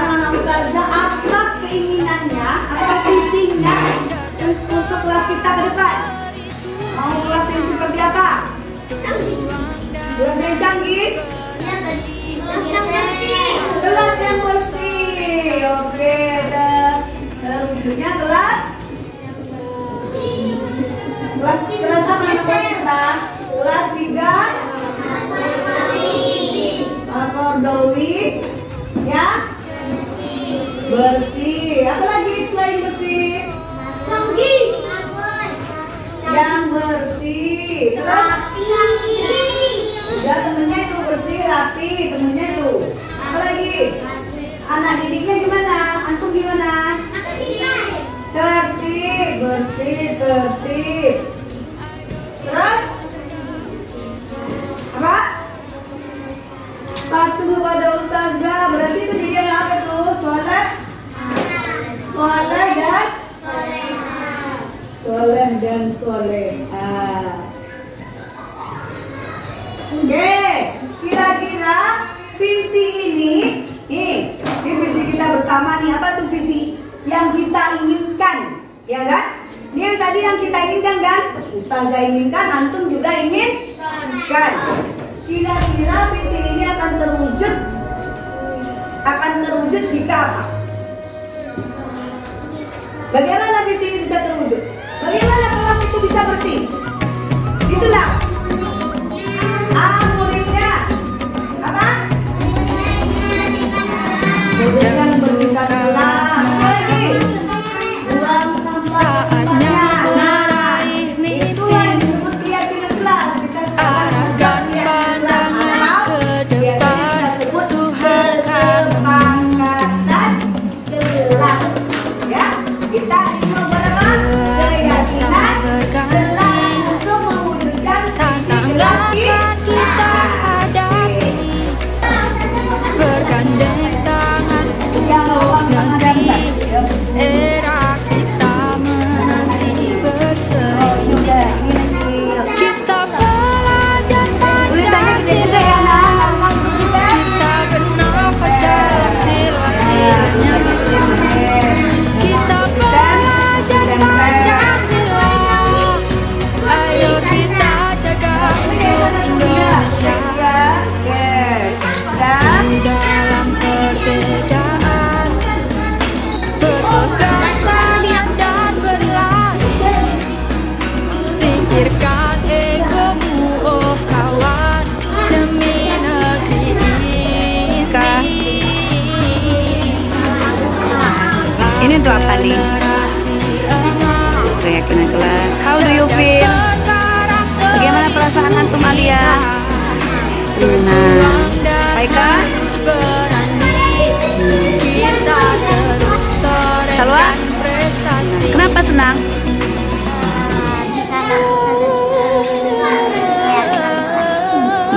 Keyakinan kelas ini untuk ustazah kah? Keyakinan kelas ini untuk ustazah, untuk kita semua. Untuk kita semua. Jadi ini untuk kita semua ya. Kita belajar Pancasila, kita bernafas dalam sila-silanya. Daerah buat apa? Belajar Pancasila, Tulisan ini untuk apa tulisannya? jaga untuk Indonesia. Itu ditempel. Kita Ya, dalam bentuk apa nak? Pancasila, kita bernafas Keyakinan kelas. How do you feel? Apa perasaan antum? Kita belajar Pancasila, Besar. ayo kita jaga. Bagaimana perasaan antum?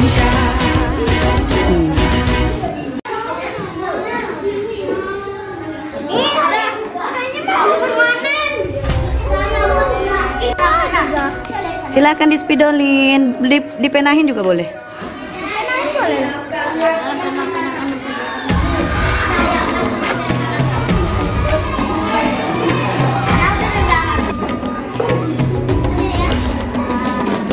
Dan bukanlah malammu, saatnya meraih mimpimu. Arahkan pandangan ke depan, Tuhan kan Kami saling peduli. bila masa berganti, tantangan kan kita hadapi. Bergandeng tangan untuk negeri, era kita menanti berseri. Kita belajar Pancasila, kita bernafas dalam sila-silanya. Kita belajar Pancasila, ayo kita jaga untuk Indonesia. Dalam perbedaan, berpegang tangan dan berlari. Singkirkan egomu, oh kawan, demi negeri ini. Jadilah generasi emas, cerdas berkarakter itu kita. Berjuang dan harus berani, kita terus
Kariba. Cerdas berkarakter itu kita, berjuang dan harus berani, kita terus torehkan prestasi.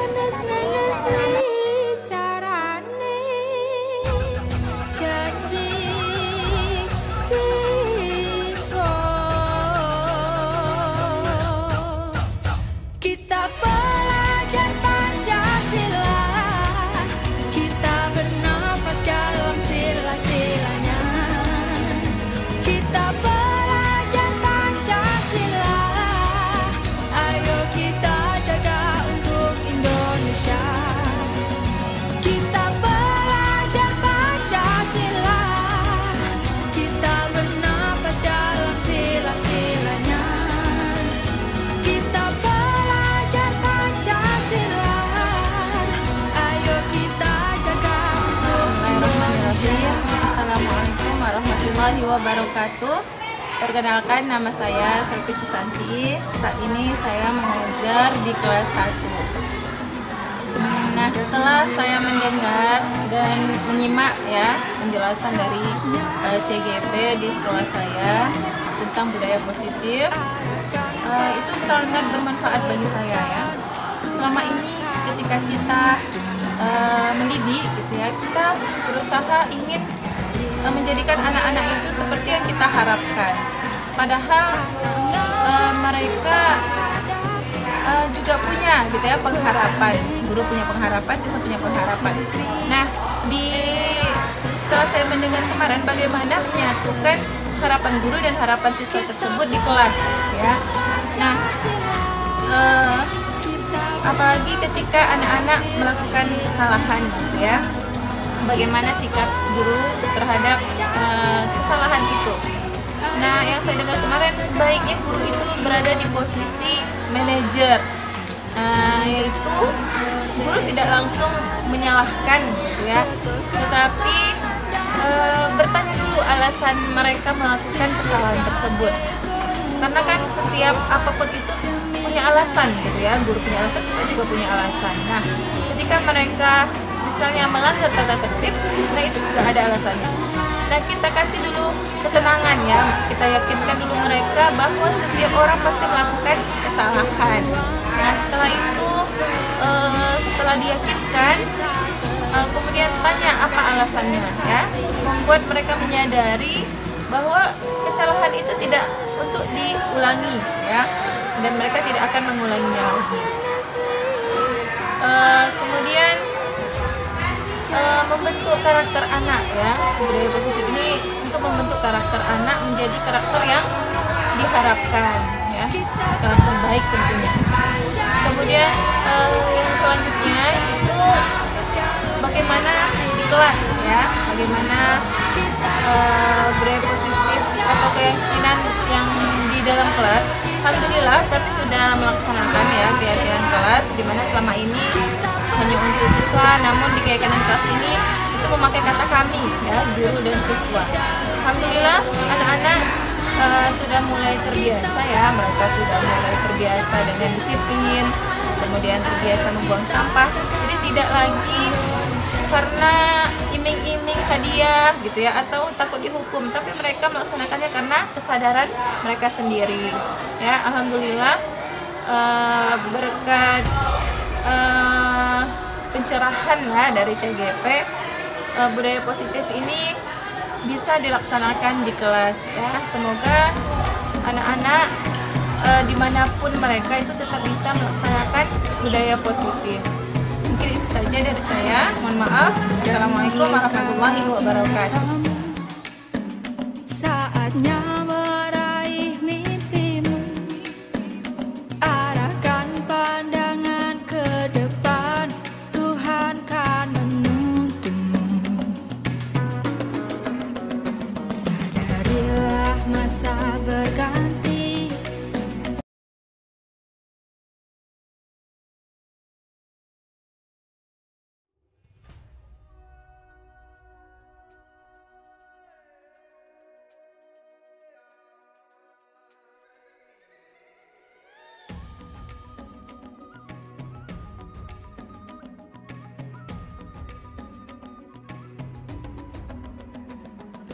Dan bukalah matamu, saatnya meraih mimpimu, arahkan pandangan ke depan, Tuhan kan menuntunmu. Sadarilah masa berganti, tantangan kan kita hadapi, bergandeng tangan untuk negeri era kita.